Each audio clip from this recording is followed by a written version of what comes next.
The Premier League? That's so last season. It's all about the Championship here on LTID TV. Now that's what I call football. You hit the right spot.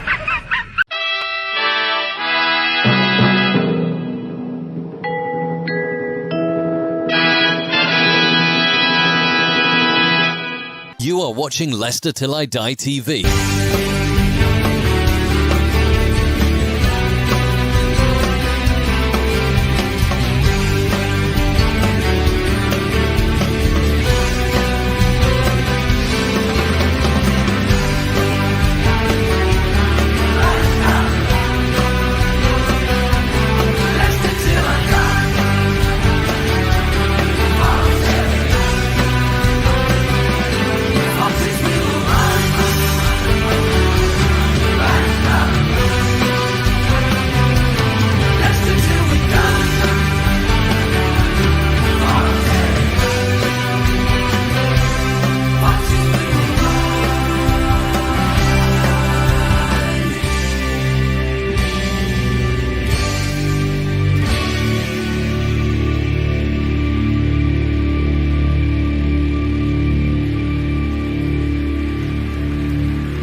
Watch us on YouTube. Listen on your favourite podcast platform. Or ask your smart speaker To play the podcast Leicester Till I Die. Right, Chris. All right, how are we doing? Good evening, good day, good morning, good afternoon, good night, goodbye. Hello, what a day. My son messaged me earlier saying we are going to storm the Championship. I mean, we've had one good day in the interview. In the interview, what am I saying? In the transfer. And it's not like Leicester. I mean, I just thought maybe I'd woken up today and supported the wrong team because we're never this active on one day in the transfer window. Hey, maybe this City guy likes to get things being done. Well, this is LTID TV from Leicester Till I Die. Thank you for joining us, whether you're watching on YouTube or listening via your favourite podcast platform. If you're watching live, please feel free to join in the chat.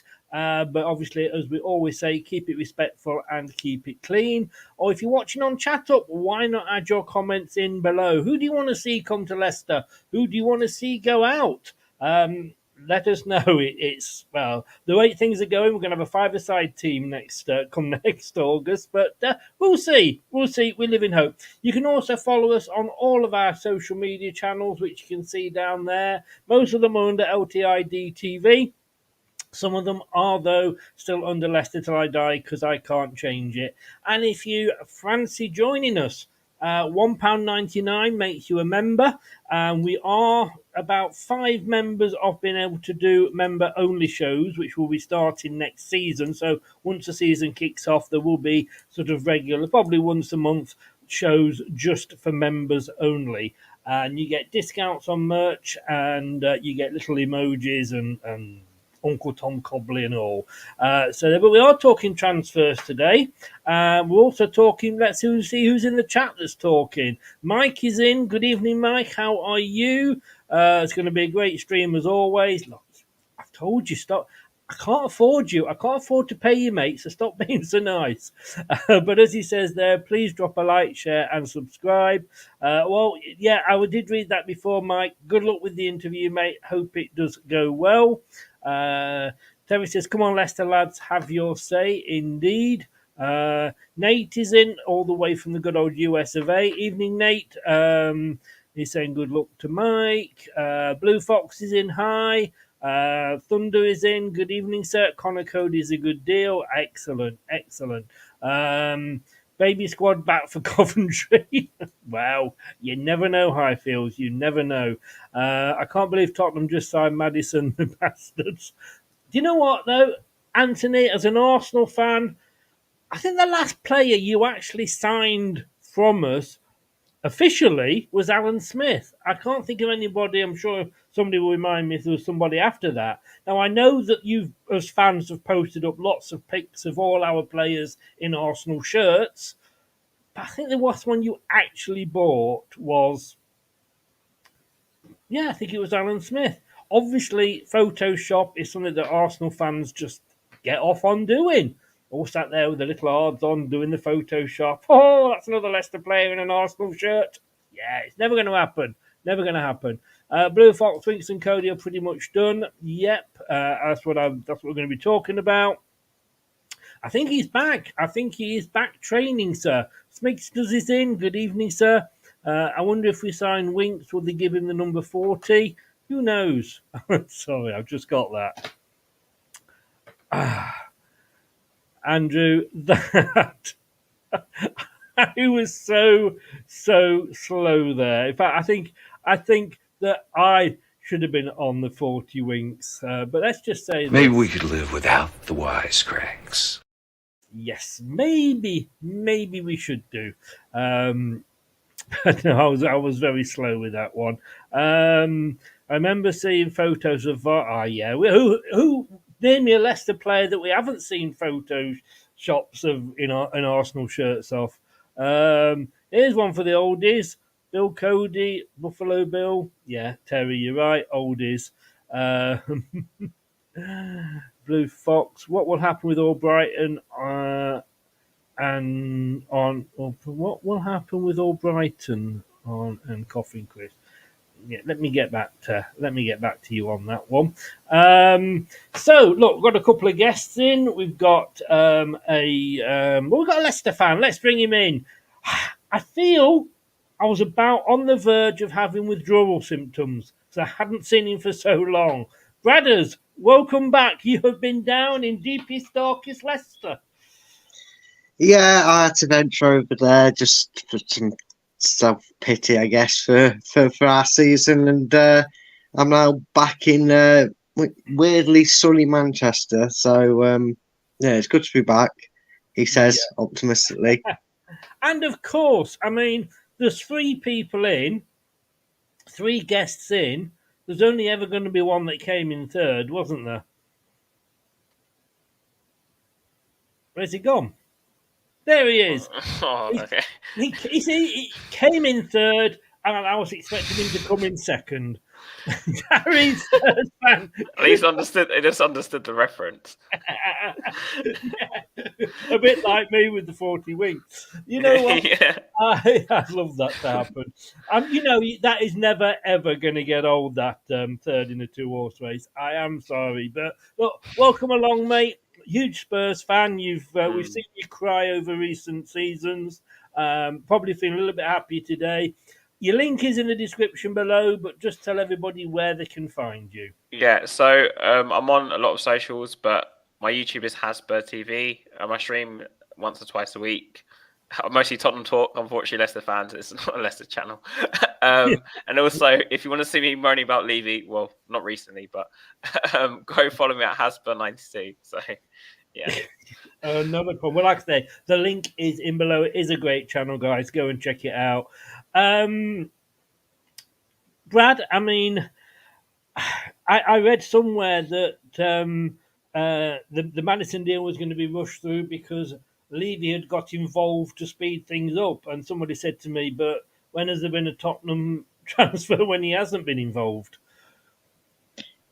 Yeah, I think Tottenham fans feel the same way about Daniel Levy sticking his nose in as most wrestling fans do about hearing Vince McMahon sticking his nose in on a pay-per-view event. It normally ends with disaster, and every so often he does get it right. I mean, I said to you, tongue-in-cheek before we came live, the only good thing to come out of Maddison going to Spurs is he'll always keep that shirt nice and white because he won't be using it to rub any stains off any silverware anytime soon, will he? Harry, that's not me. I never said that. He did. He paid me to say it, Harry. We won't go into Brad and his stains. That's another story altogether. But look, you've got him, and I'm surprised that Newcastle haven't kind of come in. And I've got to be honest with you, all joking aside, when you look at what Spurs have achieved, and Man United was supposed to be interested, are you surprised that he's agreed to come to Tottenham? And I mean that in the nicest possible way. Well, yes and no. Yes, because if you look at the position we're in compared to, say, someone like Newcastle or Man United who actually have Champions League football, most fans would say, "Oh, a team with Champions League's got a better chance of signing a player." No, in the sense that I think if he went to United, his game time would be a lot more limited, and he probably wants to get into the England team. And in terms of Newcastle, from what I've heard, they want to get Szoboszlai. So if I said that wrong, but Szoboszlai, I think it's he's plays in the German league, Leipzig. I think it's Leipzig. Yeah. So I don't think he was on top of their list, but also it's in London, so I think that's part of a reason too. Someone told me that he wanted to come to London, so I think that's the factor. But what surprised me is more how fast we all got the deal actually done, because it seemed like it took only like a week. But from what I read, I don't know if you saw the report, apparently Leicester and Spurs wanted to do the deal amicably and fast, which is quite surprising. So, and to have no like bad blood. So that's probably why it got done so quickly at that sort of fee. Well, just as we are talking about that, we do actually have some.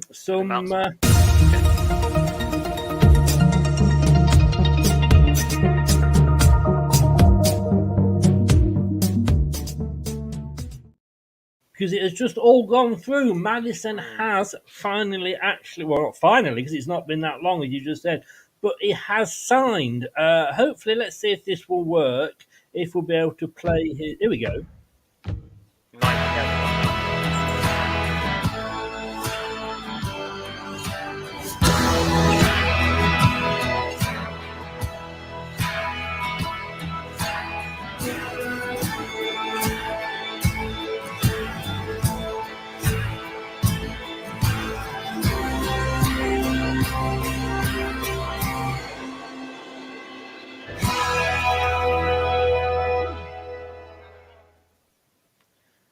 So, Brad, he's got. Anybody want to buy a second-hand cheap Maddison signed Leicester shirt at all?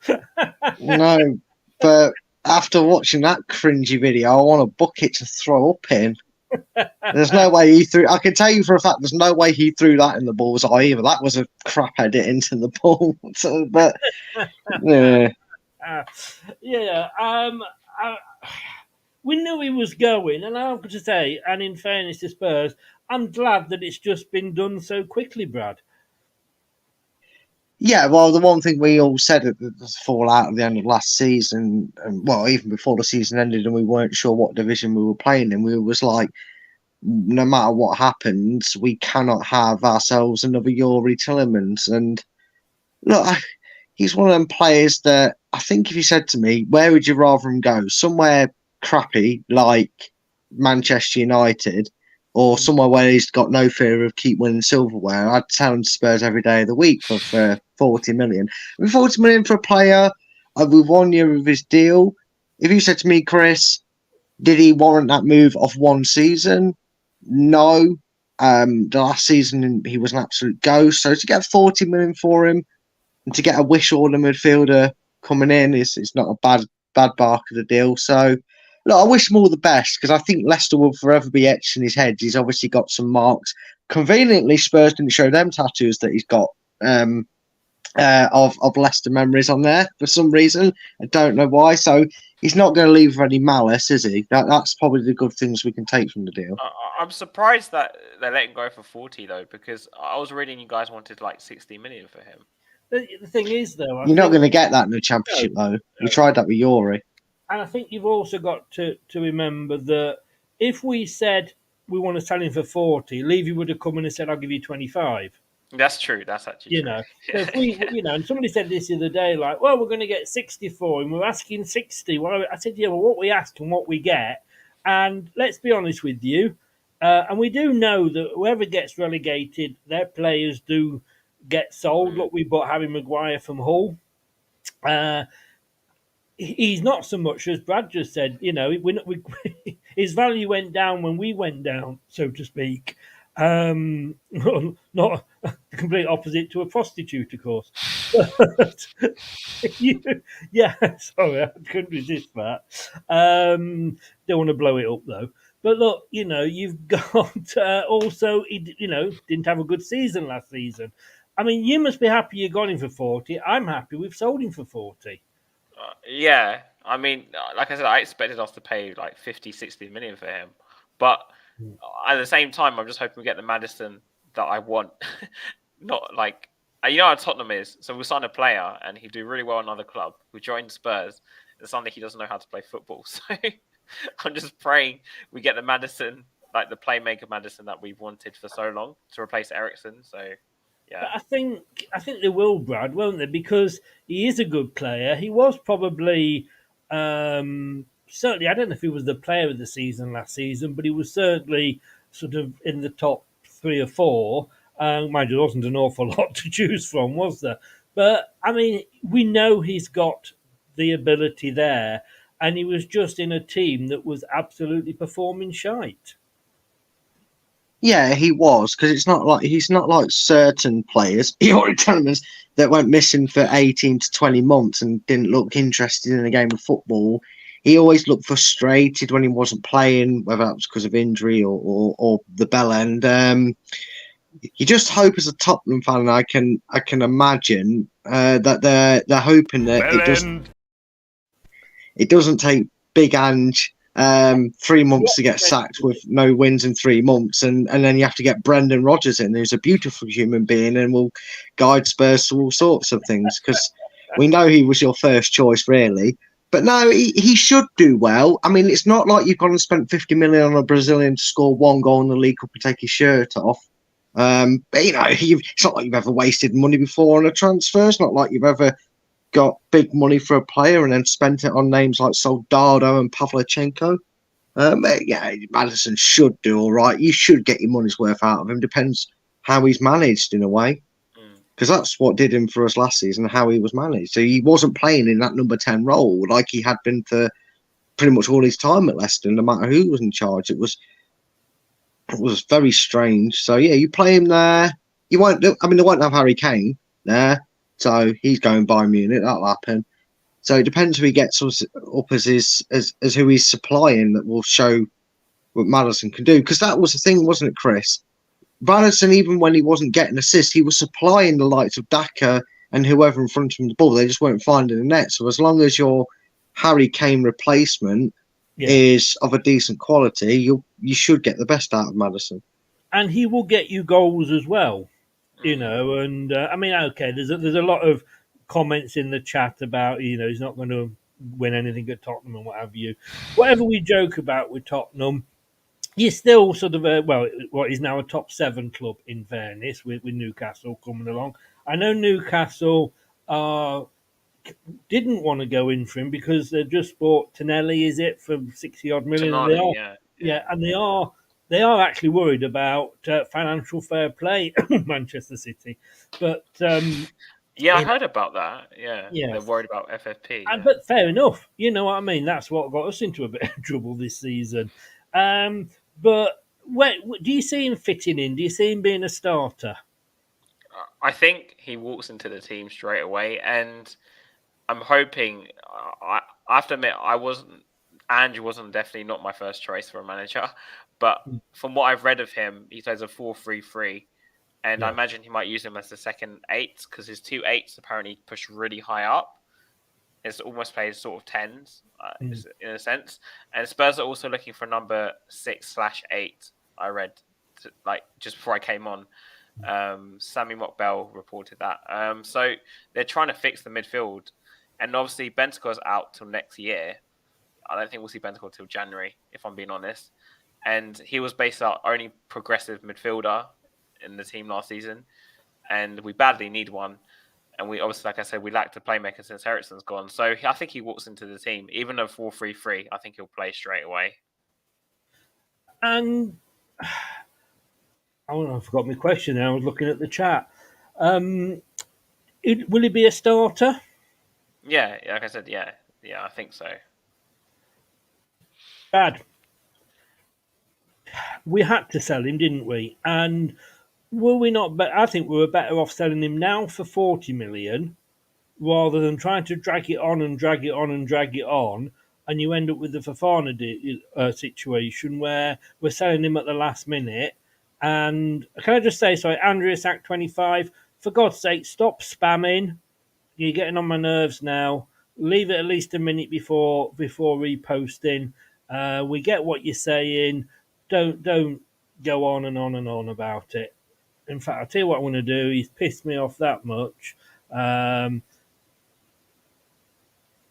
going to remove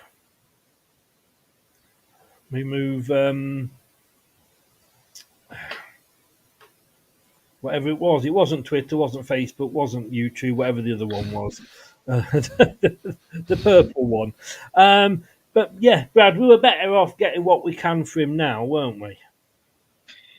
Yeah, of course you were, and inevitably, I mean, I know we're going to talk about the players that we're looking like getting over the line just as quickly, if you will. But I think it helped that Tottenham probably had a carrot to dangle, because they probably see it as, well, if we give you 40 million, I've heard there's some add-ons which we probably won't get because they're allergic to silverware and they'll never get in the Champions League again. I'm only joking. I'm just bitter at this moment, Hazard. I'm only no. We don't know what the add-ons are. It could be getting Champions League qualification or anything like that. I think they had the carrot to dangle because Leicester are quite known throughout the last 4 or 5 seasons or years, or however you want to look at it, of finding a player on the cheap and getting the best out of him. And I'm not. The funny thing is, had we stayed up and they offered Harry Winks, I'd have been laughing from here to next week about them offering Harry Winks, because he's not that level. But you never know. Someone takes their opportunity, grit by the teeth, gets a good run in a Championship side to really try and prove he is capable of the level above.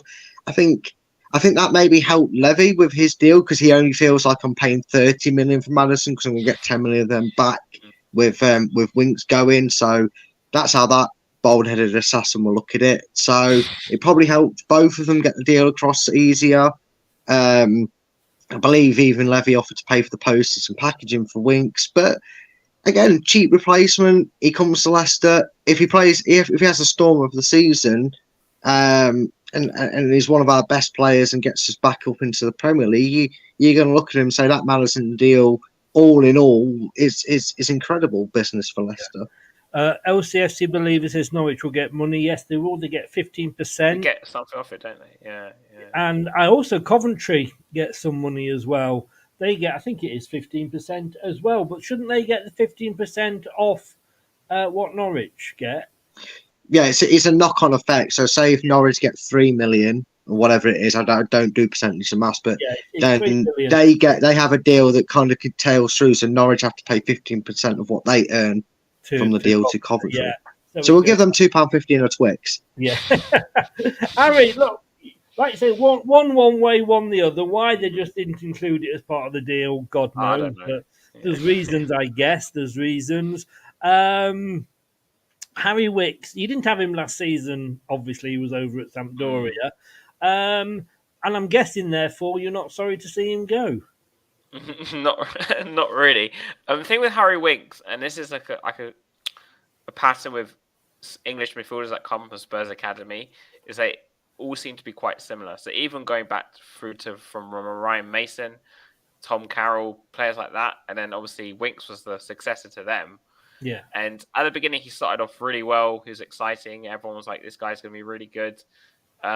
He's lived off that night in Madrid. At Wembley against Madrid, where he kind of played as like the sitter, and we won 3-1 or something like that at home to Real Madrid in the Champions League.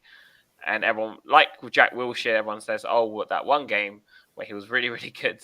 But since then, he hasn't really kicked on at Tottenham, and obviously Mourinho played him a bit. We've had so many managers since then. Nuno played him for a bit, but he never really kind of pushed on as a player. And whether that's to do with like irregular game time or just his level, I don't know, because I don't think I've seen Winks play regularly since Pochettino's left the club, if I'm being honest. But yeah, he's not really that much of a progressor of the ball. If you speak to most Spurs fans, he's more I see him more, because obviously you get let go of Tielemans. I don't know if you brought anyone in since then, but he's more to me as like a Tielemans replacement rather than Maddison. Right. Well, we need that. We need that as well, don't we? Yeah, because if you're going to praise Maddison, you kind of need like a proper playmaker. Winks isn't that kind of player. Yeah. Excited by this though, Brad? And we'll come on to other players later, but Yeah, I mean, like I said, if we was in the Premier League and we'd done it, I'd be calling him stupid because he's not showing anything to suggest he's that quality yet. And sometimes these late bloomers in football, they take a step down to the division. You see them come back up and they absolutely flourish in the right environment. I mean, you look at our team.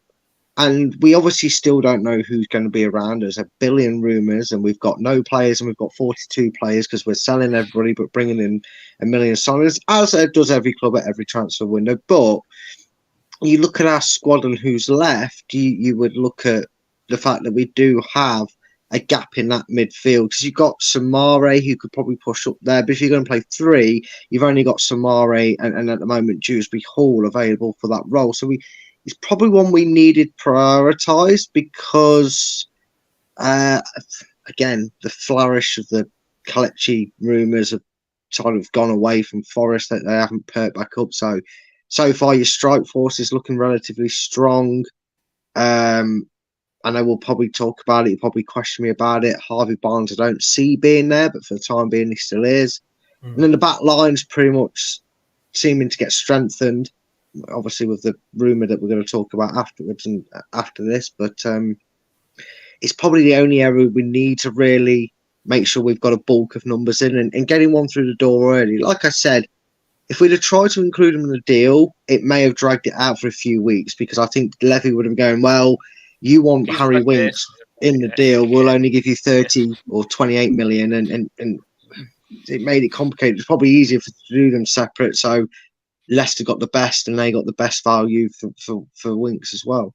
10 million. But also, I'll say with Winks before I forget, and Maddison. I don't know if you saw my retweets earlier after the signing, but back in sometime last year, I think even last summer, there was rumours that Leicester were looking at Winks even from then, and obviously Spurs were looking at Maddison even from then. And if you really want to know, Spurs have been following Maddison since Coventry, which is like really far back. But as normal with Tottenham, we only concluded a deal like 10 years later. 10 years and £20 million later. I mean, Llorente, we wanted him back in the Redknapp days, and we got him from the Pochettino like 5 years later. But it's like Spurs follow players a long time. Expensive for him, do you think, Harry? Sorry? Is 10 million too expensive for him? Or do you think it's about fair? It's about right, I think. I'm happy with 10 million. Not that it's like too much, but I just think I'm just happy we've got something, really. Yeah. I even would have sold him for less. But I think with Winks, that one thing that might play to his favour going to Leicester is that getting a player that with something to prove is very different. Obviously, he went to Sampdoria last season and they got relegated. And I don't know how much he played, but I can't imagine he made that much of an impression in Italy. But at least with Leicester, it might give him another chance. The first 20 games. You must give him another crack. And if he obviously brings you wild guys back up, it'll probably suit him a lot more, I think, anyway. As in, because he goes with a point to prove. And do you know Holly Agumbar by any chance? Her YouTube channel, because she loves Harry Winks, so she's probably quite sad right now. We'll have to get her on. Yeah, but she's one of the few Spurs fans that likes Harry Winks. I don't know if you've watched this positive thing, but maybe we can hear something positive about him. But it's not like the thing with Harry Winks is that always with these English midfielders that Spurs seem to bring out from the youth system, is they all seem to be the same. And this is obviously Spurs fans. Fear with Skip already is that he'll come through in like a year or two. And he'll just be the same minimalistic midfielder where he'll score the odd goal. He might play the odd progressive pass, but you never kind of get that sort of like top elite player that you really want, or even someone who's good enough for like a top 4 team. Like they might be good as squad players, but they may be not good for. Do you think he was given enough chance at Spurs? You said a lot of managers came in, looked at him. I mean, we've had players like that with Kelechi, haven't we, Brad, where he was never really given the chance. And if you're not given the chance of a run of games, then it's hard to establish yourself, and he might get that at Leicester. Harry. Sorry. Yeah, well, that's the hope of signing him, isn't it? Yeah. Really, that's what we're taking the chance on. And again, I think even though for obvious reasons, Leicester are going to be one of, if not probably the biggest favourite to go up. It's not every day you see a Championship side chucking 10 million at a transfer. That's probably them going, well, bring in 4 players. Well, we need 3 on loan, and maybe one we're bringing them on a permanent basis. So we know what we're up against. With the Man City of the Championship, if you want to look at it that way, I guess, with what we'll have available to spend. And I think the fact is that because that midfield still, it isn't completely watered down. Yes, we've lost Tielemans. We do that anyway. Maddison had the decency to not piss us around and actually just say I want to leave and not piss us around and no one are about staying at Leicester. So, Harry Winks goes into that team with the greatest respect to him from what we've been able to see of him. It's not a lot in the Premier League. Is there won't be that pressure on him, to be the star midfielder. He's got Dewsbury Hall in that team. You can imagine Leicester won't want to sell, and he's a local lad, so you can't imagine he'd want to leave. And we don't know yet, obviously, with other players, but with what's there right now for him, he's not going to have every eye on him to be the next James Maddison, the next Youri Tielemans. He's going to be able to adapt and settle in, and we've got a wish order Pep controlling him. Maybe that's what he needs, a big manager with a big voice, not ninth choice manager of Spurs to try and command him. I don't know.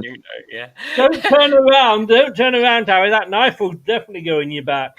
I just want to, before I let you go, we move on to sort of different non-Tottenham players, because there are some non-Tottenham players we have been linked with. Are you sure you don't want Dairo Sanchez? I could drive him to Leicester if you want. You're all right, mate. You're all right. We don't want Dyer either, but he doesn't want to leave you. But did you see the report? He just wants to stay. and you're welcome to keep him. Never as a player suited his name nor. But I want to just read this. Football.London Spurs reporter Rob Guest. I presume you've heard of him. Yeah, I know who he's. He's given Leicestershire Live, Leicester Mercury, sort of the lowdown, if you like, on Harry Winks. Now, he said his strengths. Winks' main strength is that he is technically very good on the ball and an intelligent passer, with former manager Pochettino liking him to Xavi and Andreas Iniesta in the past due to the qualities he possesses in his locker. Well, let's hope he takes them out onto the pitch, eh? Someone who is comfortable at turning and connecting the play when moving forward. Winks can be a real hit in the Leicester midfield, especially if they're going to play possession-based game under Enzo Maresca, which I think they are going to, because I think they want to play out from the back. His time at Sampdoria will also have helped his game, as he was a rare shining light for them as he tried to help keep them in Serie A. Weaknesses? Maybe something that he could improve on is his play off the ball. What he has also maybe not helped his game in recent season is a troublesome ankle injury that has seen him miss games. Winks did go under the knife late last year to correct the problem during his Sampdoria loan spell, and he made 19 successive starts after his debut. Now, normally I'd be worried about that because, like I say, we did used to have Harold Shipman working at Seagrave, but that doctor has moved on apparently, so hopefully we'll get somebody decent in. Best position? Winks will give Leicester plenty of options in midfield, as he's taken up a number of roles throughout his career. Although he has played quite a bit deeper role in the past, the player has admitted previously that he considers himself as someone who can play as a number 8, as someone who is very good on the ball with an eye for a pass. Playing as a number 8 would allow him the opportunity to really influence things further forward, given his strengths. Would you say that about sums him up? Yeah, that's about right. I think with Winks, that they probably missed out is some of his decision making is not very good. As in, he can play good passes, like the description's very good, but it's just sometimes is maybe it's just because he's playing at Tottenham, because a lot of our players have this. They just make really bad decisions. Yeah. So in the middle of the game, he would just suddenly do something really stupid. You don't mean bad decisions like Daniel Levy picking managers, do you? Oh God, I got one in. You see, Brad, you're wearing off on me. I blame Brad. But also, it's just like picking passes. Sometimes you watch him play, and he won't he's good at passing. As in, if you say as a passer, like if he plays the pass, 99% of the time it will find the play he wants to play. It's just I think when he looks around to pick the pass, he might not pick the player that I would say, oh, you should pass to him, or 2 passes before, if that makes sense. I don't know. It's we're just used not to as that, aren't progressive. we? Because when I was trying to describe to you earlier, it's not progressive. It's like a Madison, but yeah, I don't know. His number 8 is definitely his best position. Though. We used to players not being able to pass to each other in our team. I tell you. Yeah, you'll get that. He will definitely pass to your players. Yeah. Harry, look, thank you so very much for coming on. Well done at getting Maddison. Good luck for next season. Hey, good luck, and hope you come back up at least. Because I actually like Leicester. I'm not going to lie. I know Spurs fans say they hate them, but you guys are fun to watch in general. Like I do watch. No, you'd be most welcome back anytime. And on Brad's channel, who is doing the quizzes on his channel now, so I'm sure he will contact you. Maybe for the one we were talking about earlier, Brad. I mean, maybe. Don't worry though, Hazard. There's no trophies on offer, so you don't have to bottle it when you get to that final one. So we have no prizes for you to worry about winning. It's just for fun. But yeah, if you want to come on a quiz, mate, it's all they're either going to be Premier League based or well, first time for everything. But yeah, they're all Premier League based or. Some will be specific club based, but they're still easy enough games. It's all for fun and enjoyment, mate. So if you want to be on one of the quizzes coming up, let me know, mate. I'll say something really funny. I nearly did what Tottenham did in the Premier League. Anyway, thank you so very much, mate. The link to your channel is in the description below. Yeah. Thanks for having me on again. Thanks for having you on, mate. Yeah. Speak to you soon. We'll have you back on. Take care. Mate. Right. Cheers. Bye. Oh God, you literally made me choke then.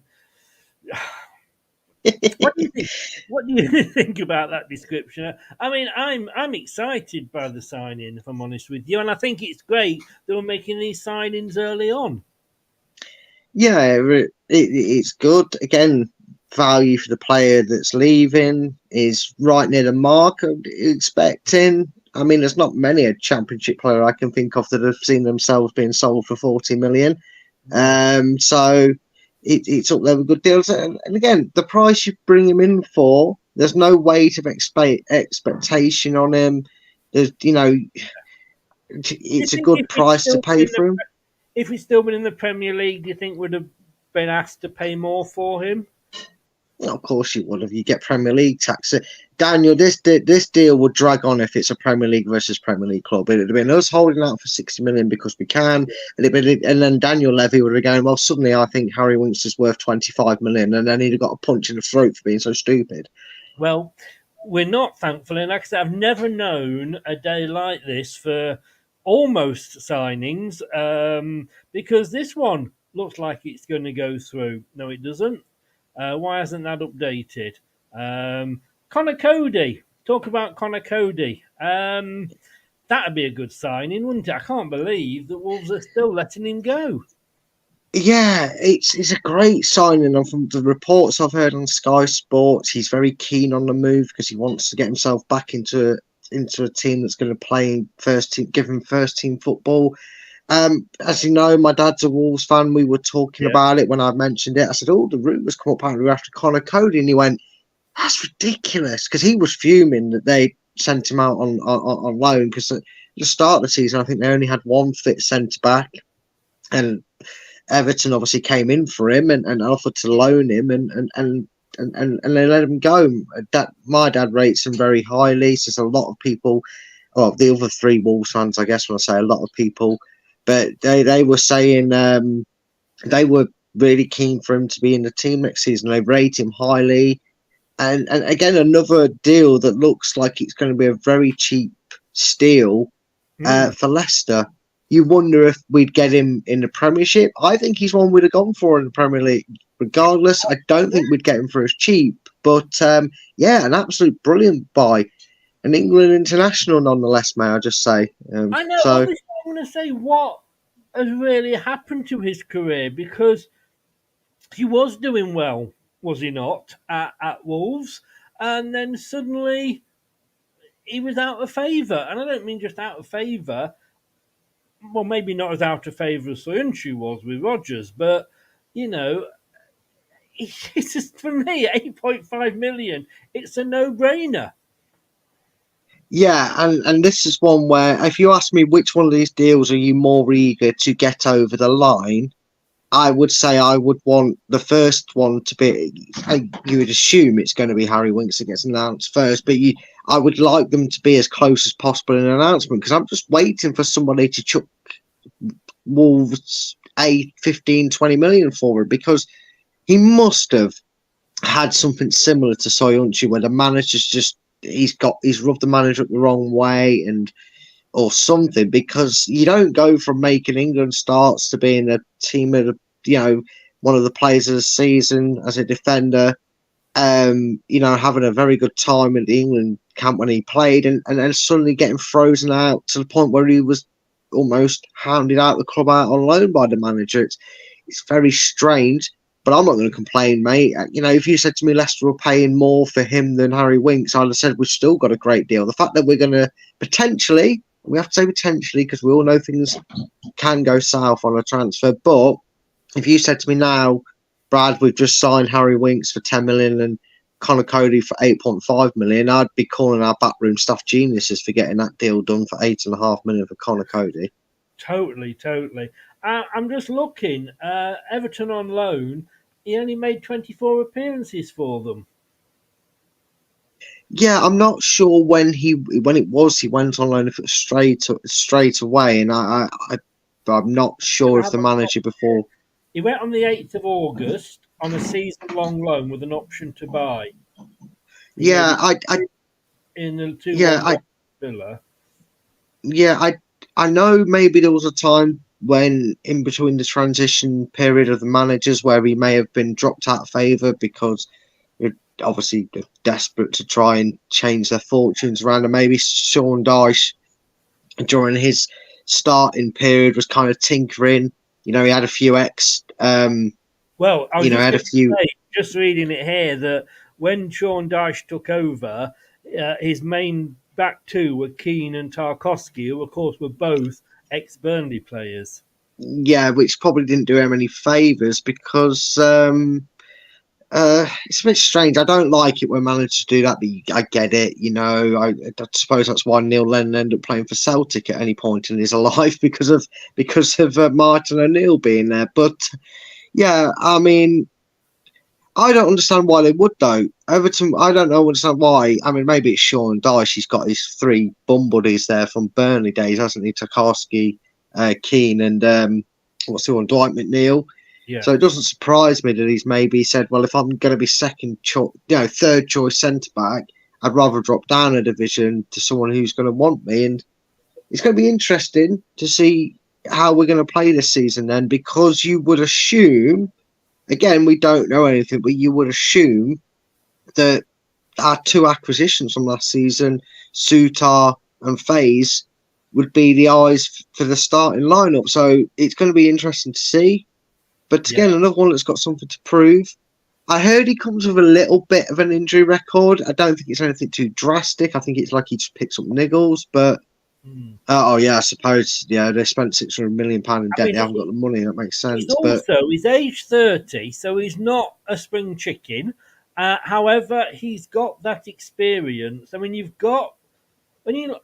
I'm particularly thinking that the two centre backs, if we're going to play four, are going to be Cody and Suter, to be honest with you, because Suter has obviously got the experience of the Championship. He knows it inside out. And Cody has just got experience, obviously, with his age. He was actually born in St Helens, Merseyside, and I presume he's got a family. I don't know that much, to be honest with you. He's a Liverpool fan, apparently, but we won't hold that against him. But if he's got a family and you're living in Wolverhampton, it's not exactly, you're not having to move your family or change schools or things like that, are you? No, and that could be pivotal in players' decision making. We've seen it with Yuri certain. exactly. Just about to say, we've seen that with a certain player whose ego's probably got deflated, realising he's gone to Villa and not Real Madrid, where he was thinking he would be 2 years ago. But yeah, it can play a factor. Again, I was surprised to hear on Sky Sports that obviously it's from the sources that they're saying that he's keen on the move. This maybe puts an end to Johnny Evans' time at Leicester. Like, I think it was Jeff that you put his comment up there. I would be inclined to agree with it, because that talk has gone quiet now, hasn't it? There was a lot of insistent. Yeah, sorry, Terry. I know it's normally you or Jeff that don't like Evans, which I get. I do understand it, but maybe that's put a cease and desist on that. Maybe that's Evans being told, you know what, mate, you're on in an hour and you either want to be or you don't. You need that experience head, like you said, Chris. You have Sutar, who's at the level of experience of Championship, and Connor Cody is no mug, and like you said, he's 30 years of age. So you've probably got a few seasons where, again, Leicester have been very good at that process. Evans, Wes Morgan, Robert Huth. Ever since I can remember, even the likes of back in the day when it was Taggart, Walsh and Elliott, they always had that late 20s, early 30s player that would solidify themselves for 2 or 3 seasons. And if that's what you're going to get for $8.5 million, which arm do you want me to snap off? Yeah. I mean, I'm just looking there. When he played once for Liverpool, went to Sheffield United on loan, played 39, 45 then he moved to Huddersfield, 273 games for Wolverhampton Wanderers. For England, 4 at under 16 level, 17 at under 17, 2 at under 18, 12 at under 19, 4 at under 20, and 10 games for the full national team since 2020. Now, what I'm looking at here is 2 players, right, that we're hopefully, touch wood, going to be signing. You never quite know with Leicester, do you? But Harry Wilkes and Connor Cody. Should we, and I'm saying should because we can't take anything for granted, but should we go back up, ready Premier League, not like an oven-ready turkey, really, Premier League ready players? Because again, they've both played there. Yeah, and I think that's the thing that made, and I understand why, given it was very raw, it happened. I understood the pessimisticness around. Oh, there you go. He was at Wolves that long. He won them the Championship. I understand the fans' pessimistic approach when we was in the Championship, saying, "Oh, we're not going to come straight back up. It's going to be a struggle." And again, there's no guarantees just because we're getting these players in and we're keeping hold of certain players that's going to happen. But you would assume that Leicester aren't like many other teams that bounce straight back up. And this is with the greatest respect to Burnley and Nottingham Forest, the tree huggers. 30 loan players in, got them promoted. Not so much Burnley, but Forest had a lot of loan players.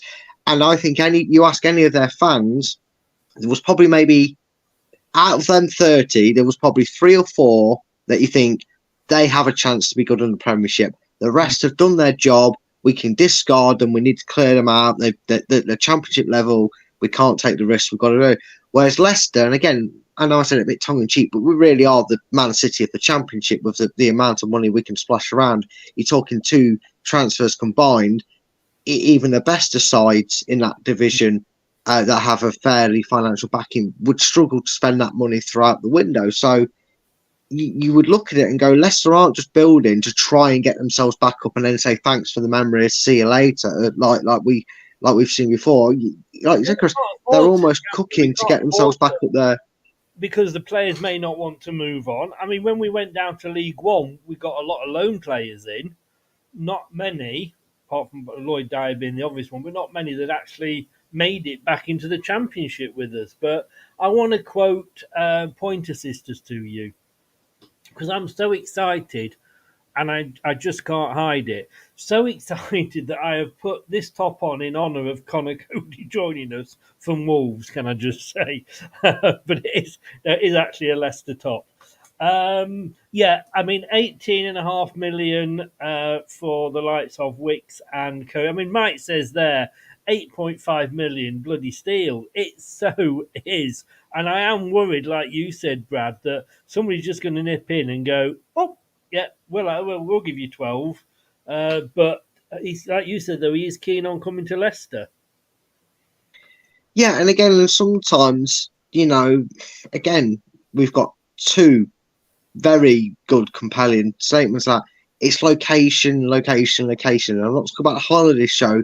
You hear a lot of ex-players saying they had the chance to maybe move to a club, but they'd gone from up north to up south to somewhere in the middle, and they were dragging the family around, and they've got young kids, and they got to an age where they went, you know what, I just want to spend 4-5 years at a club, let my kids grow up a little bit and stay settled. And if the objective is, I'm sure he wouldn't have turned down Everton had they come in because they're a Premier League club, but maybe that £600 million debt's going to finally kick them in the arse. Who knows? Not holding my breath. But again, maybe somebody has come in and go, well, we're willing to give you a little bit more, and kind of goes, no, if Leicester are interested, they're a good club, they're local, I don't have to relocate, I'd be happy with going there. And again, unless something happens, I think that's maybe something that's helped rush this deal through, because he obviously doesn't want him there. No. Mike says there, I feel like if we reject a PL offers with Leicester, there's a guarantee to play 90% and most likely win a lot of games. It is. And I'm very much like Terry said then. I wasn't thinking that we were going to come straight back up. But, and I know I'm probably going to sort of really, really jinx it here, but Burnley last season, Dan was stood there at this time of last season going like, yeah, we're going to be down a couple of seasons, and I'd sooner take a couple of seasons but come up stronger. And a new manager comes in. Half the team leave. Half a new team come in, and they absolutely storm the division. Sound like anybody, Brad? Yeah, it does have a ring to it, doesn't it, mate? I can't quite put my finger on where I've heard that before, where they do that, rebuild, come straight back up and that. But yeah, and again, I completely understand why a lot of us were so dubious. We got relegated, the team was deflated, that everything, even as happy or, as I said, more content I was with Dean Smith being at the as the manager for that 8-game running, everything just felt so uninspiring, didn't it? The team sheet, the bench, the lineup, anything and everything that season just felt uninspiring. And I know a lot of that damage was done in August and July as well. The transfer window, or the lack of transfer window we had that season, and the results that hit us early in the season, we never really come from it. So I totally understand. But the one good thing I always say that comes from a relegation is, come the end of the transfer window, right? Pretty much in the Championship, let's face it, come the start of the season, right? At least, unless you've maybe still got a big name, and I'm talking a Harvey Barnes here, Chris, you are probably looking at your team kicking off at home against Coventry on Sunday and going, at least they're up for playing in this division, they're up for the fight. We know we've got players that are here not thinking, oh, well, I'll sign a 5-year deal, but if we don't get European football in 2 seasons, I'll leave here. We're thinking of players that still see Leicester as a very promising club and are up for that fight in the Championship. There's no way you get these players in from higher up that don't want to assert themselves. It's not like we're signing a big name and shocking the world, dropping them down to division. We're getting players that maybe Connor Cody is a little bit of a surprise, but again, wants to play first team football. Leicester's local to where he's living. Yeah, it's not going to be to some other players now. I'm just looking at the time. Now then, we've been linked with a striker, and I know. Look, I know you don't want to hear this, but the Nacho Man might be leaving. We could be looking at the season without the Nacho Man. Now, somebody said to me once, what does the Nacho Man mean to Brad?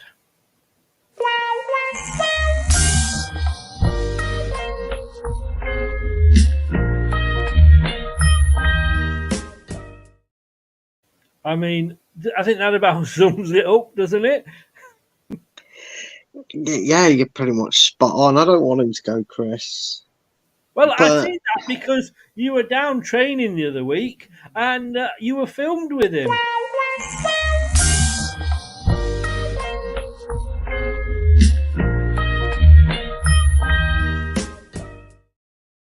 I think you were Spider-Man in that, if the truth be known. well, I don't know. I don't know, want but him to go because I've done a new fucking jingle for him as well.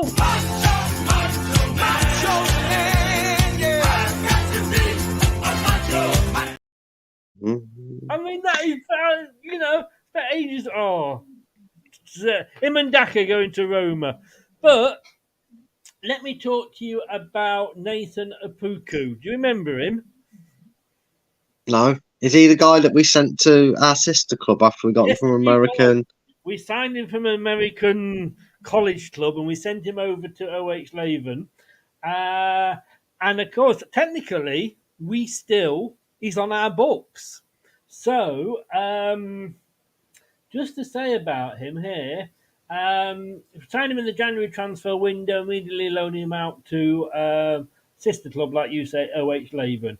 In 7 Belgian top flight appearances, he scored 3 goals and assisted in the table, 1 place above Anderlecht. New work permit rules mean Apuku will be able to play for Leicester next season, and with City now in the Championship, Apuku stands a greater chance of breaking into the first team under Enzo. I'd have him back. I think we need 4 strikers, because I can see Jamie Vardy, to be honest with you, getting injured only because of so many games being played. I think he will pull something. I think you got 46 league games, cups, which obviously start the week after the few days after the Coventry game. I think he sounds a good prospect.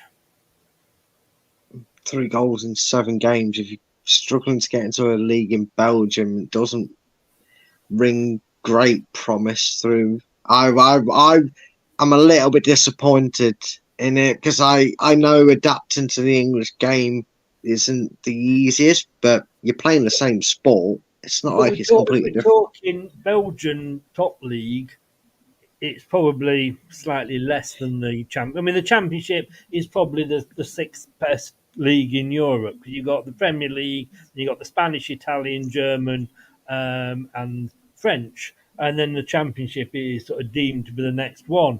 But I mean, he only played 7 games. He's come over, so he had to adapt to European football.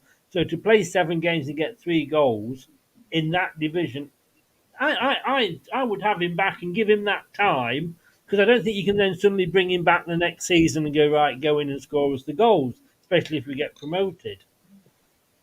I mean, yeah, probably for me though. I don't know. I'm just not buying. I don't know.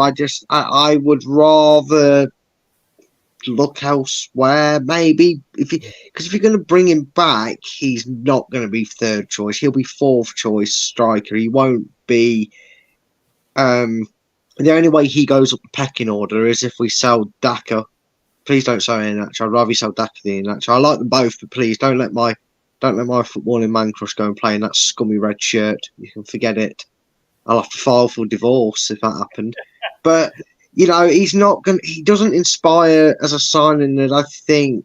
I mean, you never know. Enzo might get the better out of him when he's here and he's training. He might think he's brilliant and he'll like the Championship alone. I'm willing to be proven wrong, but he's not really. It's not a lot to go on, is it? 7 games, 3 goals in the Belgian league. So we'll see. But at least we've got that option now, I guess. I have a feeling. I think before we come on to the gentleman above us, I think if any of the three strikers were to go, Enzo has said he wants Jamie to stay. I think Jamie, unless Sheffield Wednesday come in for him, and then I think they'd say go with our goodwill, good wishes and thank you. I don't think he will go anywhere. I think Kelechi is the most sellable asset, to be honest with you. No, sadly, you are probably right on that argument. But don't shoot me here, Leicester fans, but I actually don't want Jamie Vardy here next season. What is he, 36 now? He'll be 37. Still rack up a few goals against those, all right. Maybe he'll struggle against some of the top teams, but some of the lower teams. Yeah, but don't you want us? Yeah, but okay. So let's put the scenario in there, right? Let's just say for S's and G's, which is short for shits and giggles, for those that are wondering, with me slang talk there, that we kept Kelechi, Daka, and Vardy. You're telling me, right? Let's say we go through a busy period, and I don't know, I can't remember our fixture off the top of it, but let's say we go through the busy Christmas period and we play the likes of Blackburn, Southampton, Leeds, and then we've got a home game against, say, Plymouth, who are bottom of the league. Let's just assume that's hindsight and that's where we're at. We're saying newly promoted Plymouth is at rock bottom. Are we simply just going to say, because it's Jamie Vardy, we're going to let him bang in a few goals against Plymouth, but drop Daka, who's in form, for sentiment reasons? I don't want that. If you're telling me we keep them too, I would rather then say, okay, have the sister couple only be on the bench and he can go in over Vardy, because he'll play against Plymouth and score 3 goals, Chris, but then he'll get injured for 6 weeks. He's at that age. He'll be 37 at the halfway point of the season and won't kick a ball for Leicester. If he's used right, and let's be honest with you, and I'm gonna play it because I am gonna say it, and if I say it, then it's only fair that I play it. Didn't know how to use his team, where Enzo might actually have some bit of a footballing brain, and he might think, yeah, bring Vardy on for 20 minutes, and he might just get us that winning goal or something because the defence is knackered. And look, we'll see. Wouldn't it be a good way to end his career getting us back into the Premier League, though? Oh yeah, of course it was. I would be all for rooting, Jamie Vardy scoring a goal that seals promotion and then tops it off with winning us the title with a couple of goals. I'm not saying he doesn't have his use, but if it all depends on how Enzo markets what he means by I want Jamie Vardy to be at Leicester. Does he want him, and is he going like down the route of every Leicester manager that's been before him, and it's I'm going to play Vardy no matter what because of what he's achieved and done?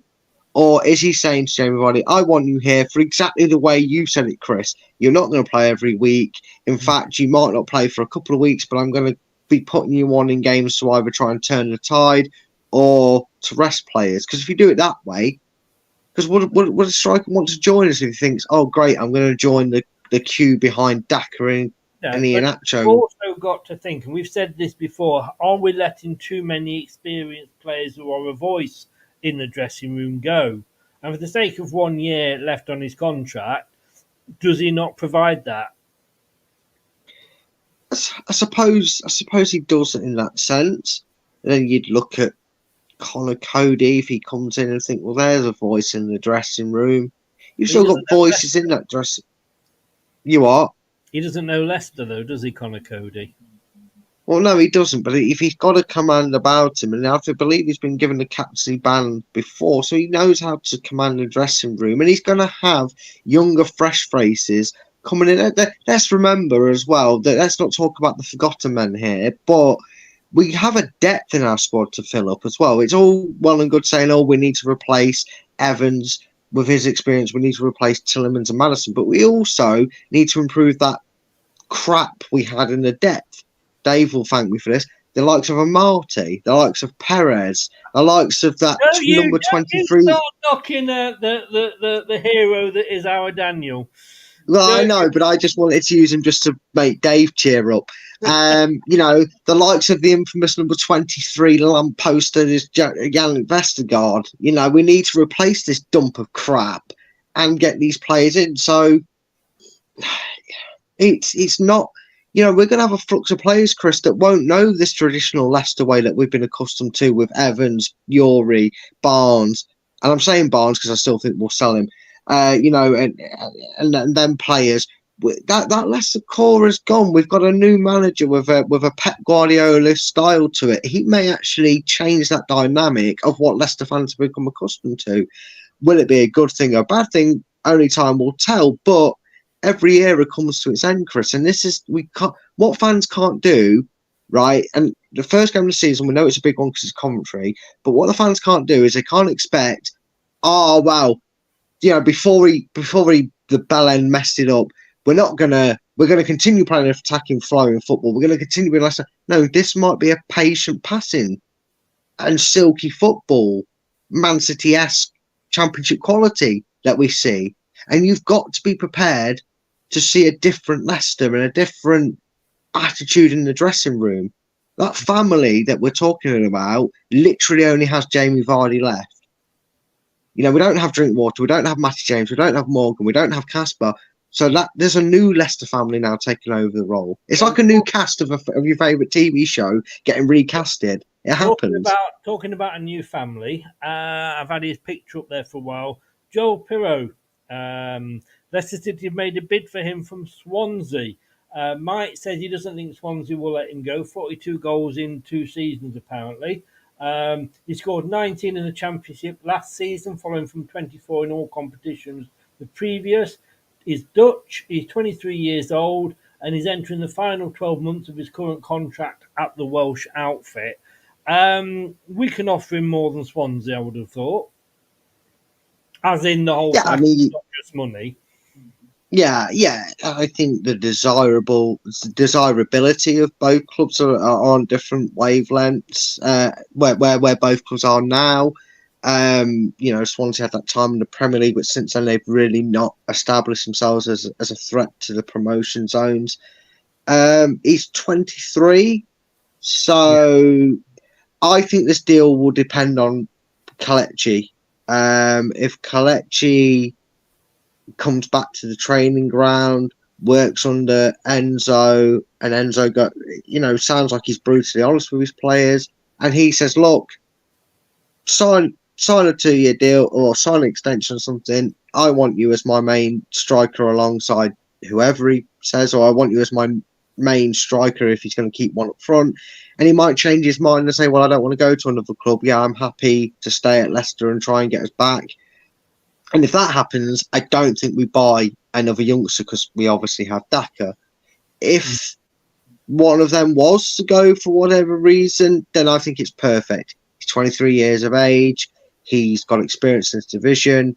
He's all right. He got 24 goals in all competitions, only 19 in the Championship, but he's averaging 18 goals a season. If you've got at least one of them doing that in this division, you only need 1 or 2 to be chipping in there or thereabouts to make that top 6 at least. And if not, you're in the top 2 probably if you've got that going for you. So I don't know up too much about him, but from what they're raving about, I think it's a deal that I don't know if this will be a deal that happens immediately. This might be more dependent on which of the strikers chooses to leave if they wish to do so. And when that happens, that might be when we see this deal just suddenly spring back into life. I like the fact that we're keeping our options open because you never know what's going to happen over July and August. But you'd imagine this is one that we may not hear too much of until pre-season started, until Enzo's had a chance to sit down with his crop of players and go, "Okay, I'm going to be honest with you. You be honest with me. You get out. You. I want to build it around you. If you want to stay here, if not, I don't want to hold you here." And once that's come to light, that will be when I think we'll see this potentially pick up pace. Yeah, I think he would be a good signing, and I think get him in because I think we've got to be careful that we don't fall into the trap of once we let Iheanacho go, let's say let him go, but somebody comes in and makes an offer for him. And I've got to say, if they do, I'd say thank you very much, Kels, you go, and will you go with my best wishing? My best wishing, my best wishes. And Can then, we do a Man City and at least sell him with a buyback clause? well, yeah. But the thing is, once we get to the point of we're saying, right, we've sold Kelechi, then Swansea are going to go, hang on a second then. You need this guy more than you did before. I'm going to smack another 3 million on because you're Leicester. You've just come down and you've got some money. So we've got to be very careful we don't fall into that. I suppose, but then you could also argue that, like Mike said, he's got 12 months left on his deal. Well, they could say, yeah, but you need the money more than we do. We could just go out and buy another player that's showing the same record and stats as he is. We were linked with the player last summer, along with Forest and Leeds United. Swansea was said to have placed 20 million price tag on him, but given his contract status, the fee would likely be lower now. Dutch media outlet Eindhoven's Dagblad, read it all the time, report that Leicester have made a bid for him. However, they did add that other clubs from England and Italy are also interested. Pirro told the same outlet last month whether I will stay in Swansea for another year. There was a lot of speculation, but it remains to be seen whether something concrete will happen. It's nice to hear clubs are interested. Gentleman above you there, from the owner's homeland, FC Burnham is the club, or Burma, and it is, no, I'm not going to attempt to pronounce that, but apparently he is, again, another one that's on the verge of signing. I have to be very careful about how I word this without someone taking this the wrong way. Oh, God. Hang on, let me just get the lawyers on the phone.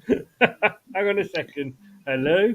Is that Perkis and Perkis? Right, carry on. I'm not bothered about this signing because if you look at Leicester's transfer history, the owners have always made a thing about bringing in somebody from their homeland. I don't know if it's a traditional thing. I think I've read somewhere that it might be, and I'm just saying that's what I've read. I don't know if it's true. This isn't me saying that it's down to their beliefs or anything, but we've had a few in our youth development throughout the years. We always seem to pick up a player from their home country, from where they originate from. I'm not too thrilled or fussed about this transfer. It's almost a nothing transfer to me. It's almost like it's by the by. Leicester will always be, because of our owners, signing a player from that area of the world. That's as best as I can word it without somebody trying to criticise me for something I'm not trying to say, Chris. I'm sure you appreciate that. But this is kind of like... These days, let's be honest with you, the world is so woke that you upset somebody just by breathing.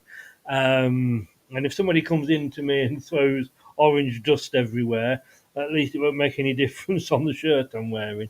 But yeah, no, I do get what you mean. We had the King's son or something, the richest footballer anywhere in the world, playing for us at one stage. Yeah, I believe that was I think he was actually South African descent. He had a very long, weird name. But yeah, we did. We had one of the richest. It was Far Eastern something. It was, over that Middle East, Far East way. Yeah, he probably got, I think if I remember his name was so long, I think he got paid probably £10 a letter. So that's why he was so rich. I don't know. Nobody could afford yeah. And I do believe, again, to go on with this winger we're potentially linking ourselves with bringing in, I believe the under-23s list of released youngsters, the player, again, I can't pronounce his name, that was released was the other one that they brought in a season or two back into our youth development. So it's matching that sort of pattern of transferring. No, I think you're right. I think you are right. Let's see who else we've got up here. I don't know anything about this guy, I'm not going to lie. Do you? Mr. Ao Tanaka? AO, let's go. Might be able to sell us a good washing machine. No, I don't really know a lot about him. But I'm not. I don't profess to kind of really be an expert on like the German leagues or the French leagues or anything like that. So I don't really know anything about him. But to this be honest with you. gentleman, Middlesbrough, he played for last season, 44 games. Middlesbrough didn't have a bad season, all in all. Obviously, coming from Manchester, well, not obviously, but coming from Manchester City, so he's known very well by Enzo, and he thinks a lot of him. I can see him coming in as the number one. He won when he was at Man City. He won the under-21s Premier League. As I say, I think Enzo thinks a lot of him. Yeah, he does. And when I saw the original post that we was getting a link with a Man City keeper, I was astonished to think I can't imagine Ederson's going to drop down to the Championship. But I should have really thought about it, and that it was Zach Steffen, a good goalkeeper, American goalkeeper, played against us. That means nothing to me, mate. I've seen players score goals in the. Well, I think there was a. I think there signed was a Polish winger on the strength that he had a fantastic under-20 under 21s, didn't we? Yeah, we did, and we've done that a few times. Yeah, Kaputska, yeah, that was him. But no, I think he played against us in that English Super Cup, and I think he's a little bit unfortunate because maybe if he was at another club, like one that finishes third in a 2-horse race, with the downfall of Hugo Lloris's form, if he was there instead of Man City, we might have seen he might have got his breakthrough. He seems a good. He seems to have good reactions. He's a good shot stopper. I'm not sure if he's the most commanding at the box, which is a little bit concerned because we all know what happened to Danny Ward. He got bludgeoned to death by a baseball bat for not having a voice by Leicester fans. So I don't know. Someone might correct me on that, but he's American. It's a strange one. Goalkeeper. Oh yeah, I do. Me Leicester idol Casey Keller. Yeah, I think if you give Stefan these glasses, if he wears them glasses, I might think he is Casey Keller and he might do well for us. But no, it'd be a good signing. I think, again, he's in his early mid-20s now. He's been there a while. I think he's 25, 26. So 28. He's at that. 28. Oh, he's 28 now, is he? So he's at that age where he's probably ready to come to his prime as a goalkeeper, and you're looking at six solid years out of him if he's a good enough goalkeeper. Yeah. So. I mean, we expected links from Man City. I think that Premier League under-21s team he was a part of, I think they won the league by 14 points, which is a record in that. I know it doesn't hold too much stead, but we're in the Championship now, so you kind of grasp at anything you can really a little bit to what they've been achieving elsewhere. I wouldn't be against it because we've already said this, Chris. Nothing against him. We were big fans and advocates for him to get the start and felt that he warranted it. But I could imagine someone like Danny Ward is going to move on. What it means for Iverson, I don't know. That's something you'd have to deal with down the line. But I would be happy to see him come in. I think he's got great attributes to be a good keeper. And even when they take the foot off the gas, Pep Guardiola wouldn't play him if he didn't trust him to do the job. He signed a contract there. He's signed until 2025. Oh, well, yeah, but that doesn't mean that you can't get him on that. No. I'm just saying. So he is. He made a mistake against Liverpool in a cup game, and they went on to lose 3-2. It gave Liverpool a 2-0 lead. But we know goalkeepers, make mistakes. I'm not having to go there. Yeah. You are a member of the full paid up time member of the Goalkeepers Union. But you've got to say, if he comes in, Smithies is going to be with us because I think he's got another season. But look, he's got experience in this league, and in this league, let's be honest with you, I think he would be an okay number 2. But Ward or Iverson, one of them's going to go, surely. And Ward, I suppose, is the sellable asset. Yeah, again, if you brought in Stefan, I would not be surprised if maybe both of them were to leave. And the reason I say that, Chris, is, look, we know the only chance Alex Smithies is probably going to get to play for Leicester this season is either injuries or maybe Burton Albion in the first round of the Cup. But one thing that Leicester have been doing over the years is promoting from within. And I'm not going to say his name because I can't pronounce it, but you've got the Polish goalkeeper who's our current youth goalkeeper who took over from Iverson? Yeah, him, that Badger. Yeah, that's the Badger I'm on about. Leicester got him. You've got Smithies as your third choice.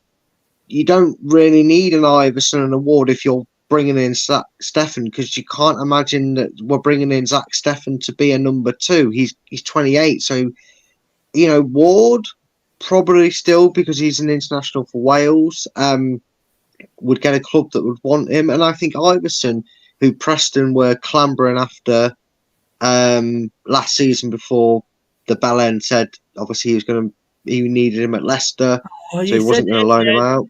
You said it again. You know what I've got to do. I can't find it, but I'm going to do it in a minute, so just hold on. No, I've lost it. Oh, I haven't. There we go. But yeah, I think that swayed him to stay. So again, they both have sell-on value, and with the greatest respect, if you sold off the back of their performances of what we've seen of them, if you sold them for 5 million a pop, you got 10 million for the two of them, and it paid to help us bring us that stuff. And I would be a little bit more sad about Iverson because he's been here and he's been at the youth and he's been at the club a while. So it's a bit more it's not a homegrown thing, I guess, more than he's obviously not one of our own or anything. But, there's a lot more love for him than there is Ward. It's an interesting one because I think you lose both of them. I don't think just one of them goes. I think if we are only getting rid of one, it will be Danny Ward. But I just don't know how Iverson would stand for going back to being a number 2 after having the taste of being the first team goalkeeper. Yeah. I'm just looking. Did he play in that Community Shield against us? I'm just having a look now. Yes, he did. I definitely remember him. He did, yeah. I think if he comes in, I think Ward is Ward or Everson. I just think Ward is the one to go out the two of them. Stoichek could be loaned out again, and Smithies could go. Well, yeah. Then on that case, I think if one of the other two backup options do go out alone, then sorry to Iverson or Ward, one who's going to have to like it or lump it because they're contracted to the club. That they'll be there, but I do not think we keep both of them. I don't see the logic behind having a keeper who's a little bit older. I think Ward's probably the same age or a little bit older. I don't see the point in having the prospect of Danny Iverson, who's got a few years on him, suddenly giving up his number 1 jersey when he'll probably feel, barring maybe 1 or 2 goals, didn't do an awful lot wrong in his time as number 1 at Leicester, despite the fact we got relegated. There was a lot of praise heaped on him for what he did. And I think they both warrant being first team starters. So if you bring in Smithies, if you bring in Steffen, I think the natural order is promote the youth goalkeeper to the number 2 spot, find a 30-odd-year-old goalkeeper to replace Smithies with, like we did when we were replacing Jakupovic, and I don't think it's the biggest crisis if that happens. Personally, I'm happy with Iverson keeping the number 1 jersey for next season, but I think you sell both if he comes in. Yeah, I think he's ready-made for it. He showed that his time at Preston. He did that natural progression as well, didn't he? He went on loan to League 2, then to League 1, then the Championship. He was sought after. And I think Preston maybe pushed that button to kind of say, well, if you're not going to play him, Leicester, we really want him. So, and I think he was kind of going, well, where am I in your plans, Mr. L of Bend? And he kind of twisted his arms, kind of say, oh, you'd be second choice. And, if maybe he even said, if it doesn't go that well for him, I'll get you in. And, Yeah, for me, I think if we don't push this deal through, it's not the end of the world. I still think Danny Ward would move on, but I think the natural step is, well, he's our number one now. You don't go back on that from what we've seen of Iverson. So I wouldn't be too disappointed if Iverson was to be chosen as number one and we didn't bring him in. I'm going to speak about the guy above in 1 second, but we've not heard this for a while. What? I'm Premier League. I am elite. I am proper elite. No. I am Dorinda. Yes, you're not anymore. I am Dorinda. Hear me roar. Yeah, exactly. Oh, she's not elite anymore. Look, Ryan Gills, another Wolves defender. He hasn't actually played a game for Wolves yet. He signed for them in 2018 as a senior player. He had been with them as a youth player before that. Squad is number 3, but he's been on loan to, and a lot of clubs in fairness, Telford, Shrewsbury, Coventry twice, Rotherham, there you go, Grinda, Cardiff, Blackburn Rovers, and obviously 45 games last season for Middlesbrough. 4 times for England under 2019s.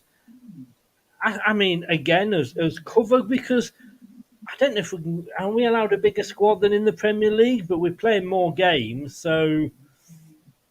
I don't know. I think it does go to a 30-man squad, but Leicester don't even have a 20-man squad right now on paper, I guess you'd say. Yes, yeah. So and I think, are we not making the best use of the youth players that could be coming through? Yeah, we have, and that's something that I've always emphasised about Leicester. The one big thing we have over a lot of teams is we're not just entrusting in the youth, but we're producing very good youth talent. You know, say what you like about certain players that have come through our youth system, but you know, Ben Chilwell is the England international left back, and Dewsbury Hall, Harvey Barnes, etc. goes on. And again, coming from my reliable Wolves source, aka my father, this is one of them there. You can actually say he actually has a bit of insight into it. Yeah. I said to him when I heard about Connor Cody, and then I mentioned, I didn't see the name, but apparently we're after one of your fullbacks. And he said, surely not Giles, surely not, or how do you say his last name? I should call him Giles, so that's probably wrong. Gills, I think. Gills, yeah. He said, sure, not him. He's a great prospect. He's been out.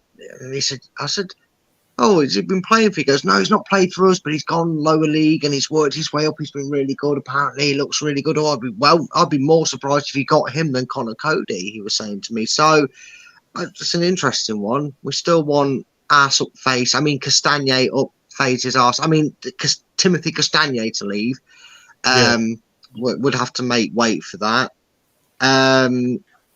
Don't understand the rumours about JJ apparently wanting to leave in, since he was actually there present for Enzo's tour, and I don't think you have a player in who wants out the club. Well, I think he was because of his injuries, wasn't he? And he didn't look. Well, no, because he's been. Yeah, but he's been back. He would have, had Brendan the inevitable. I won't say it for you, Chris. I don't want to hurt your finger for pressing the button.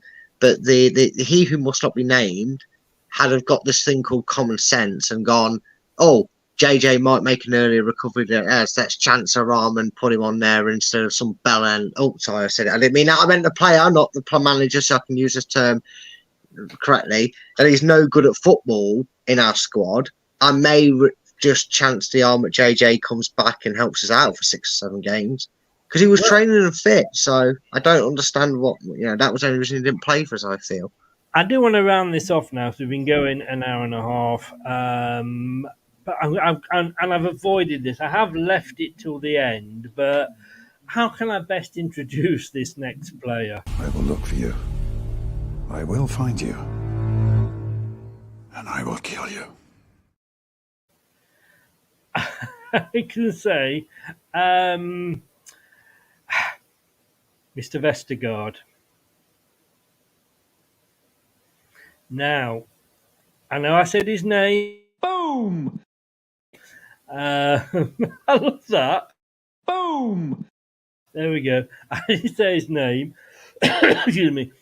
Matt Piper on When You're Smiling podcast on the BBC said we should just pay him off, get rid. I'll start a GoFundMe page. I'll do it. I'll set it up, pay him out, chuck him out. I mean, I think he said. I'm just going to check it. I think he said he's on 75,000 quid a week. Oops, Brad's gone. I'm just trying to find it here, but oh no, Brad's back. I'm just going to get rid of the 25 posts about Maddison. How many posts do you need about one player? He says Leicester City have to get rid of out-of-favour defender Yannick Vestergaard by any means necessary this summer, says former Foxes winger Matt Piper. 30-year-old Danish international failed to make a Premier League appearance last season, having been banished by former boss Brendan Rodgers after he criticised him. He has a year left on his contract and he's on a reported £75,000 a week. So should we work that out? £75,000 times 52 weeks, 3.9 million. He will get. Is anyone from Saudi Arabia watching? Because we have we have a really good, strong centre back that I'd be gutted to see leave the club for $5 million. I don't think even they're that stupid. No, well, Fulham nearly was, so you never know. But okay, 3.9 million. I mean, offer him $1 million just to fuck off, wouldn't you?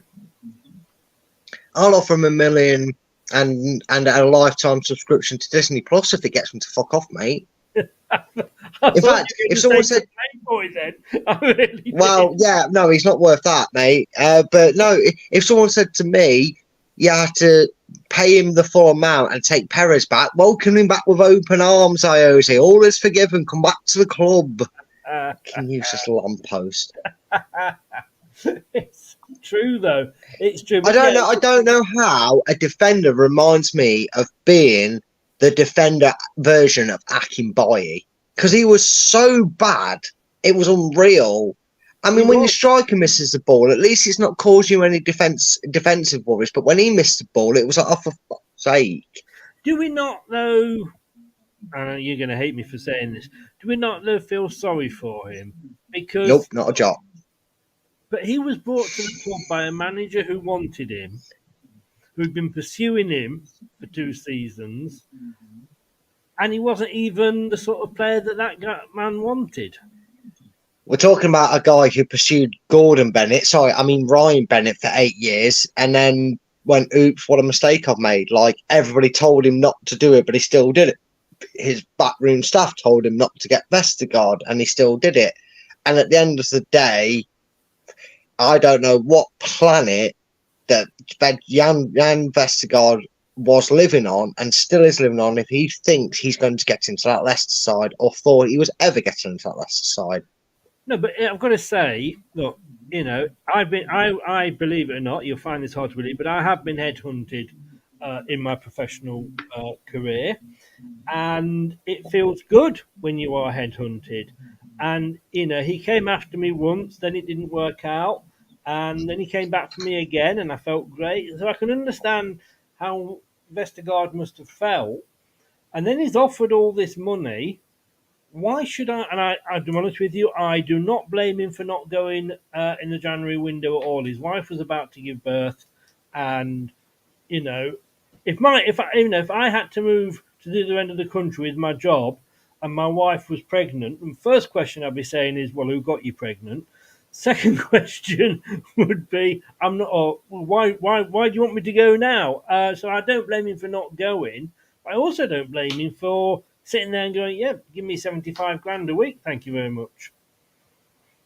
No, on them terms and that, you can't blame him. And that, I say these things, but you know it's not personal in a sense of who he is as a person. And Dave, if someone said to me, "Brad, I'm going to pay you 65 grand a week," and I said to you, "Oh God, what responsibility? How many responsibilities you giving me?" I said, "No, fuck all. Sit on the bench every Saturday between the hours of 3 and 5. I'm going to do it." Who wouldn't? I mean, at the end of the day, if you sell him a dream and he's thinking, well, even if they don't live up to what he's offering me, I'm getting 75 grand a week. That all lays down to the blame of captain, manager, the marvelous managing brain of Brendan, the person, Roger. So I don't blame him at all for anything he made in the choice of coming here, in accepting the wage, and obviously not wanting to relocate. I was at first, so I realised there was a family reason behind it, which is like, okay, fair enough. I understand why you didn't want to go to Fulham. But yeah, I think it was the German move he didn't want because the German move. Yeah, which is fair enough. But now I think if you're Vestergaard, take everything. Take my feelings about him as an actual human lamppost and a not very good footballer aside. Him as a person should be thinking, I've got two choices. I can sit here, never play football again for the next year, and then maybe become a free agent and find out that nobody wants me. Or I can get my agent on the phone, try and sell me, take half the money, or if not even less, for that 3 million that I could get by staying here, and maybe I get picked up by a club that's local, that's still not around. I don't have to worry, or maybe think I'm going to go somewhere that, he might turn around to the wife and say, where do you fancy living? Because if that German club comes back into him, maybe he wants to take his children there while they're still young and he can get them in the school systems. Yeah. We'll see. But it's not long. It's only a couple of weeks into the transfer window, but it's looking good. It's looking good at the moment for the targets that we are being linked with. Thank you very much, Brad, for coming on. It's nice to have you back. Now, you'll see going across the bottom there, details about our new sister channel. How can people get involved with that, Brad? Yeah, so what they need to do is head on over to the link in the description. Make sure you subscribe to the channel. If you were a subscriber to my channel, Top 10 Battles, do not worry. You're already subscribed. It's just that channel. We've just completely rebanded it to bring it in-house. If you want to be on the quiz shows, I have the first quiz lined up. All the questions are prepped. And if you want to see the first, and the answers, they're there as well. Don't worry. They're all there. I'm a very prepared host. No future evidence can prove, no past evidence can ever prove otherwise. Delete them, Chris. Delete them. But if you want to get involved on it, there will be a pilot episode coming up. I think next week. I'm speaking to a guest who's happy to come on and be the first one. You may recognise him as being on here, on this channel a few times before, I think. So that will be the pilot episode. Come and give us a subscribe. Come and hit that notification bell if you like your football quizzes, because it is that. It's not necessarily Leicester based. It is just a football quiz. There will be somewhere it's Premier League, somewhere I can do it for your specific club who you support. Give it a watch. If you enjoy it, follow me on Twitter and get involved. Just message me on Twitter or Facebook and ask if you can come on, and we'll get you on the quiz. The 1 million point drop is the one we're starting off with, Chris. How can they find you on Twitter? So my Twitter handle is @fulltimefocus, because Twitter don't allow you to change your name. Otherwise, I would change it. And just send me a message or tag me in a tweet saying, Brad, I want to be on your quiz show, and then I can do it that way, because I know sometimes trying to send a message to somebody who's not following. So yeah, just do that. Follow me on Twitter. I'll follow you back because I'm just simple like that. I always follow people back if they send me a follow, and then send me a message saying, hi Brad, saw your quiz, want to be on it, and we'll arrange it from then. You can actually set it up so that people can message you even if they're not following, but I wouldn't recommend it, because I did that and I got a lot of dubious ladies messaging me. I still get them, and many business opportunities. And yes, the business opportunities were the more annoying. At least the other ones were nice to look at. But I did complain to Twitter, and apparently Twitter do allow nudes. So there we go. That's not offensive, apparently. They haven't seen me nude. That would be offensive. Also, that would soon get the plan up. Yeah, and that is LTID TV quiz channel, I believe. is what it is. And just search that. I think if you search top 10 battles as well, it still comes up. Here we go. I found it. There we go. At LTID TV quiz channel. That's how to find us on YouTube. Also, Prediction League. Yes, we've got a few entrants in at the moment that will be coinciding alongside me, Chris, and obviously Steve, Lynex, as we do a usual 3. But yeah, Mike, like I said, just send me a message or a follow on Twitter. I don't know if you've got a second account. I know you said you had some issues with it. So if you send me a message on there, mate, I'll get you on for that one. Nate, I will check my messages, mate. I will check my messages to make sure it's not got lost in the spam folder. But don't worry, I will make a mental note of your name. I've got about 6 or 7 that have joined anyway, and what I'm thinking of doing is just once we get a few more names together, I will probably add you all into a group chat. That way I can keep you all in one section, so I'm not trying to go through 7 or 8 people's individual messages. So yeah, there's still time to enter that because it's still early in the season, but same thing, follow me back and send me a message saying, hi, Brad, I want to be in the Predictions League. Like I said, I've had 6 or 7 people already tell me they want to be in there, and then I will get around to setting it up to like a group chat thing so you can all put it in that and way. That is how you do it. There it is, at Full-Time Focus on Twitter. And, of course, there are prizes. Because what do points make, Brad? Prizes. Yay! Steve Lynex is very generously, and I know if you're not a Leicester fan, it probably won't be of interest, which is his brand. He has very, very kindly put up a whole set of hoodies and hats and everything that will go to the winner. We may have a look at it, maybe try and split it up into a first, second, third. We'll see. But there are definitely prizes up. And of course, 8 o'clock on Fridays, we'll be doing the same prediction show that we usually did. And I'll be coming second as I usually do. Yeah, and I think I'm going for a Chicago Bulls 3-peat. I'm going for a 3 times champion of the Predictions League. If you really want to take this smug smile off my face for being the Predictions King, get your name sent to me on Twitter. You may be able to knock me off my perch. Thing is, everybody, Brad does do very good at the Prediction League. But when it came to the ex-players Prediction League, Brad, how did you do on that one? We don't talk about that. It's Mickey Mouse Cup. What, the one that had? Oh, let's just have a look. Who was in it?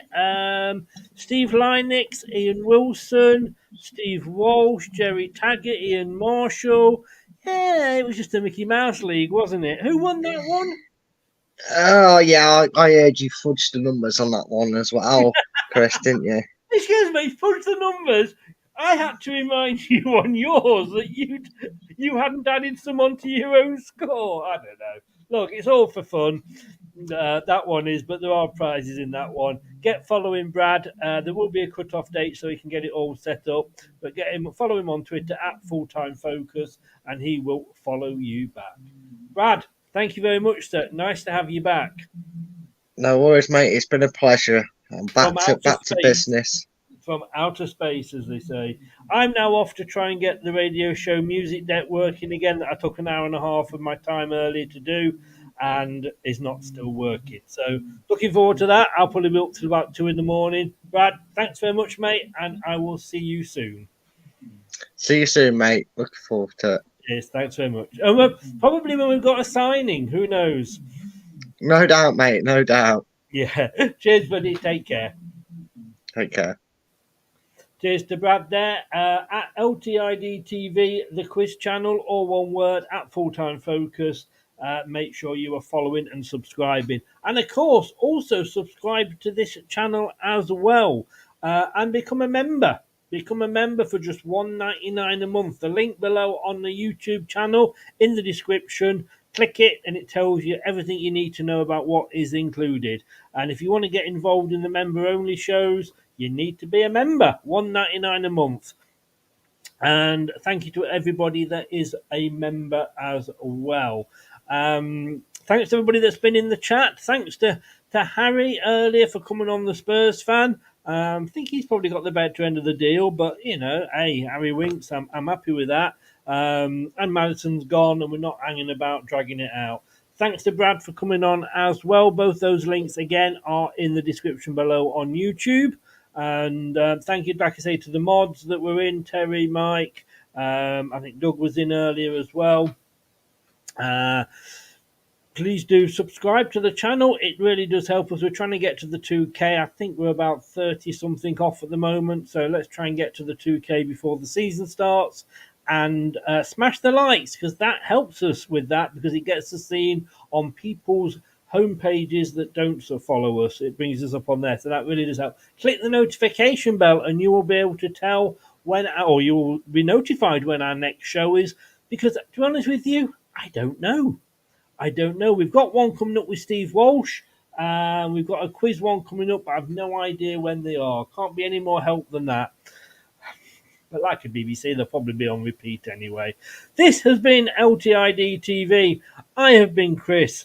This is Arnie, and I will be back. Goodbye. Thanks for watching. These videos are tremendous. You better like them too, or I'll be back. This podcast is proud to be part of the TalkSport Fan Network. TalkSport. Powered by fans. That will conclude this evening's entertainment.